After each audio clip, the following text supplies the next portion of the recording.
Hello, I'm Robert. Did everyone have a good lunch? Yeah, how about those sandwiches, right?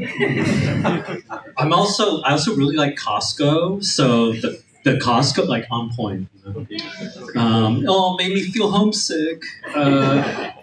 No, not really. Okay, so hi, I'm Robert, and I'm here to talk to you about level design, specifically teaching it and rethinking it. I've been doing level design, oh God, for like, I don't know, like 15, 20 years. I don't know, since I was like a teenager. I'm aging myself now. And in that time, I've been writing a lot about level design as well. And now I'm not sure what level design is now. I don't know what's going on. Maybe it's like my midlife crisis. I don't really know. So, students and people in general are playing games like Minecraft, Roblox, Fortnite. Have we heard of these games, by the way? You know, it's kind of obscure. I don't know. These are 3D games with 3D worlds, and we all know that 3D games are made of level design, right? So when you play these games and you want to make these games, you ask YouTube, as any sensible person knows, you ask YouTube, what is level design? And then YouTube will tell you level design is about drawing these lines on the screenshots. And then you look at this hallway and you say, see these green lines? This is the level design. This is what's telling you to walk down the hallway. Not the fact that it's a hallway, not the fact that there's nowhere else to go. It's these invisible subliminal lines guiding you. It's the raw power of architecture, mind controlling you, making you walk down that hallway. And if it's not obvious by the tone of my voice, I'm skeptical of this kind of thinking. And I kind of feel like it's one of my jobs as a level designer, educator, to try to deprogram people a little bit out of this theory, or at least encourage some skepticism about this if you agree with it already. To review, most game developers, I think, in the industry would understand level design like this, where level design is the thing on the left. It's spatial, abstract design, where you iterate on gameplay, you make flat layout drawings, you make blockouts, and then there's also environment art, which is the thing on the right, which is where a specialist environment artist, a different person, not the level designer, decorates it with more ornament and lighting and texturing. So the level design is functional and architectural, and then the environment art is decorative and ornamental. We are level designers. We are not environment artists. You know, we're doing the gameplay, we're doing the architecture. But I've come to start wondering, maybe this is a bit of a fallacy, I think, and maybe I'm guilty of perpetuating this fallacy. A while back, I made this level design meme that went mildly viral on Twitter, and it argued that the left layout here is what we might say is a beginner level designer's work, where it's kind of messy and chaotic. And then the middle layout right here is what we might say is intermediate level designer work, where it's kind of organized, but it's kind of boxy, very grid-like, feels kind of like an artificial video game. It's a video game level-ass video game level. Then the right layout on the right is maybe more like advanced and elegant. It's not overusing walls. Everything is necessary. Everything has its place. This is a real phenomenon in level design culture. It's a real progression as a level designer, but maybe it's bad. I don't know. Because the beginner level on the left, that's actually really cool in Stalker and Far Cry and Fortnite. You know, it works for those games, where these games are more about world design than room design. I actually hate the Stalker levels where you're in this like weird Soviet basement and it's super cramped and then the AI doesn't know what to do. It's bad. So Stalker, really good on that first beginner, so-called beginner layout. Or if we're looking at the middle layout, like a Fallout 4 vault where it's like a prefabricated modular dungeon thing, it's okay for it to feel artificial because that's the world building of the space. So it makes sense for it to be like that. It's not better or worse level design, right? It has a different purpose and a different function. And the advanced level design is also good for Destiny, although maybe you think that Destiny has bad level design. I don't know. But Destiny, it's very flowy, very kind of like sci-fi minimalist. That advanced layout would work well for that, but not for Stalker, maybe. So a level is more than its layout. You need to understand its context. Every good architect knows this. Maybe level designers are just bad architects. Maybe I'm just a bad person. Oh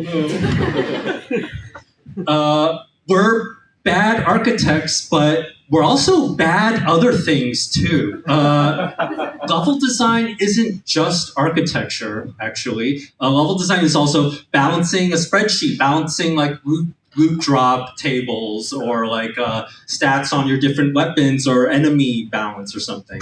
It's also setting up your encounters, setting up your battle formations and enemy positions. It's also event pacing. It's making sure things make sense in the right order of the things that happen in your level. So, we're not just bad architects, we're also bad choreographers, we're bad wedding planners, we're bad comedians, we can be bad at lots of things. It's great. And increasingly, level design, I think, is also moving in this other direction, foreseen by our prophet known as Cliffy B. Do we know Cliffy B? Some of the younger people may not know Cliffy B or saint. Cliffy B, a famous Unreal architect back in 2000s, he in a level design talk, he argued that level designers basically functioned as glue. Level designers were the people who held a project together and made it come together. And in GDC 2011 talk, a level designer named Ed Byrne, he argued that level designers were basically funnels, scapegoat funnels that everyone blames. They're bad funnels. We're bad architects, bad funnels, bad glue, bad everything.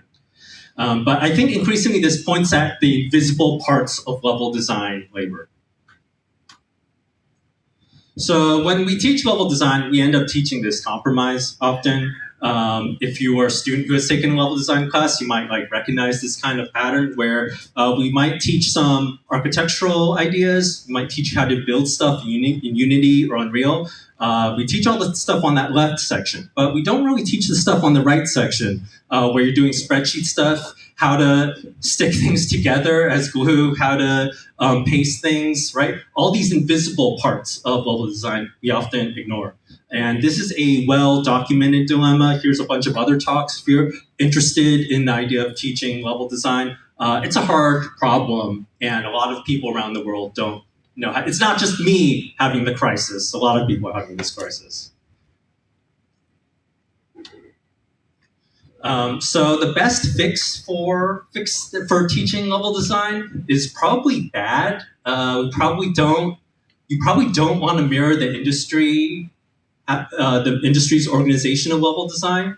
For example, if you wanted to do that, you would do all these specialist courses. You wouldn't have a level design course anymore. You'd have a 3D architecture course, a combat design course, a rock rotating course, right? All the important skills that level designers use in the industry would each be their own separate courses. You might even have a spreadsheet course. And one of my favorite courses back when I used to teach in games was a spreadsheet course we had at NYU Game Center. And actually students loved it. We were able to trick artists into liking spreadsheets. So I actually encourage media design school here, start up that spreadsheet course. Everyone will love it.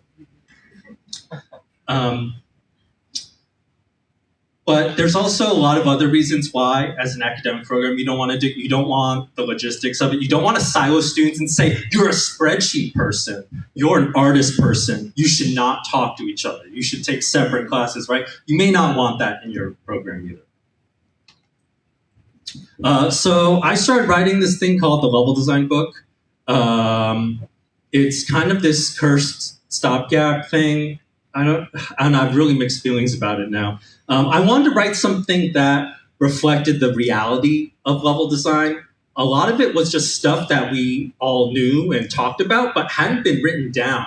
Like, I'm gonna claim that I'm one of the first people to actually write down a guide for doing a 3D blockout of a level. I think before that, no one had just thought to write it down because it's this invisible thing that we all just take for granted as level designers. So a lot of it was just writing down what level design culture already had. Big advantage over printed book with an online book is that we can make full use of fair use, which is I can link to GDC talks and screenshots and videos of real games and stuff. In a printed book, you can't really do that. That would be really painful to secure all those permissions. And it's now a top search result. It's used by a lot of educators and studios, and I think ChatGPT likes gobbling it up too. People ask me how to use this book or how I feel about it. To be charitable, it's a messy, incomplete living book, which is academic speak for it's a bad book. It's not, I don't know, it's not a good book as far as books go. It's really incomplete. I wouldn't, if you're a teacher, I would not assign this as a reading because there's some chapters where I just start ranting about stuff or start cursing and stuff or start talking about gay sex or something. Like, you may not want your students, or maybe you do want your students to see that. I don't know. But point is, I think it's more useful as maybe like a teacher's manual, or with the permission of your parents, you can read it and it'll help you prep your personal knowledge and guidance. And if you are an educator, I do have a specific page here, notes for educators, where I have opinions about how level design should be taught. As for the future, I think we're moving towards a future where we might have to go back to the old ways of the internet, where we make websites and then we write things and put them on the website. And then that's how we might preserve some knowledge. I am worried a little bit about AI stuff. I am worried about how people are going to learn how to make stuff and do stuff in the future. Some projects that really inspire me are the Book of Shaders and Nature of Code. If you haven't checked out those projects, those are amazing online books that are like web native, applying this digital craft and teaching it. I also think that we need to do this because I don't know if it's just you, but lately I feel like the world might be falling apart just a little bit, and things are bad sometimes at an increasing rate. And I think part of that is that we're not sharing the same reality a little bit. So I don't think this can fix the world or anything, but at least when it comes to level design, maybe we can share the same reality, maybe we can share the same website. And right now, one strength of this level design book project is that schools, industry, and ChatGPT are all reading it. So I don't know, maybe we can get on the same page somehow. I don't know. Anyway, that's me and all my ambivalence. Thanks for listening.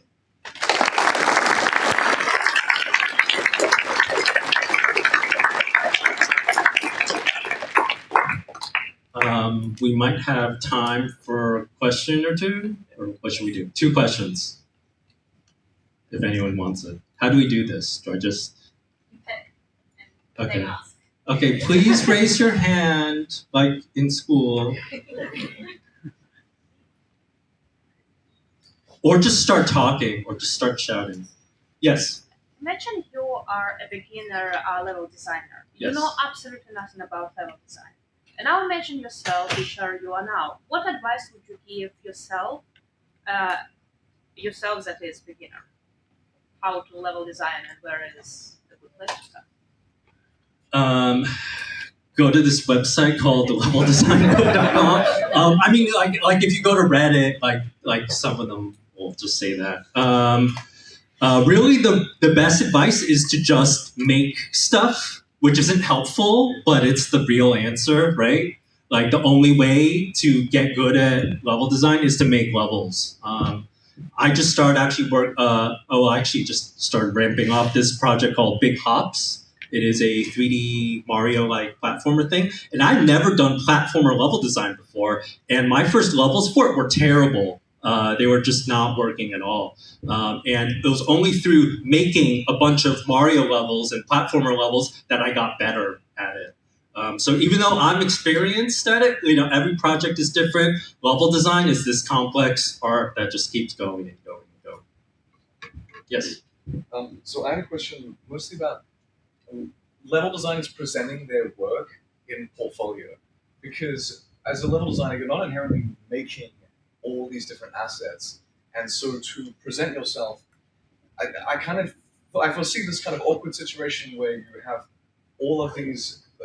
You're taking pieces of work from all these people, and say you're showing off your level design work, and someone goes, "Oh, did you make all this stuff?" And you go, "Oh no, I didn't make that. No, I didn't make that either. Actually, no, I also didn't make that, but I put it together."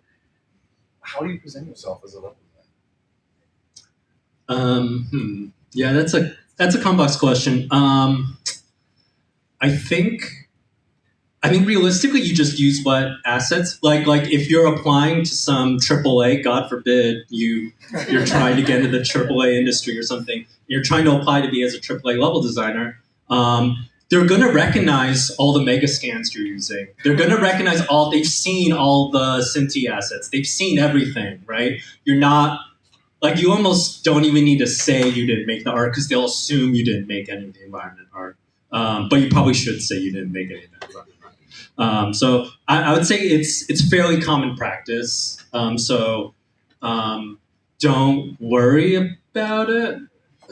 That's a bad answer, sorry. Yes. How do you think of level design in terms of procedurally generated levels in the environment? Question was about procedurally generated level design and how I think of it. It's really hard. It's much easier. It's much easier to teach yourself how to make a level than to teach yourself to teach a computer how to make a level in general. I think most of us who do procedural generation stuff would generally agree that procedural generation stuff, it might sound like some easy solution, right? But it is often complicated and worse and painful. So that's how I think about it. I'm scared of it. Yes. So you mentioned spreadsheets and you were making an allusion to them, and how they can relate game design. And level design. Do you have maybe a resource that you can share that conveys that a little more in depth? So the question was, do I know of any resources that can convey how spreadsheets interact with level design? Or at least communicate the appreciation for level design. The way that you were talking about earlier, if you could expand on that, but I'm looking for something that we can demonstrate. Sure. The answer is, yeah, I should make that page and put that stuff together because I can't think of anyone who has put that stuff together. I would say that if you work in a game that isn't if you work in some game engines, a spreadsheet is basically your level editor, right? If you go way back, you're filling in tiles in the spreadsheet, and that is your level editor tool. So in one sense, that's how a spreadsheet is like a level tool. I don't know. Yeah, I'm giving you a rambling answer because I don't have a good one. And now that is time. So thank you for coming to this talk.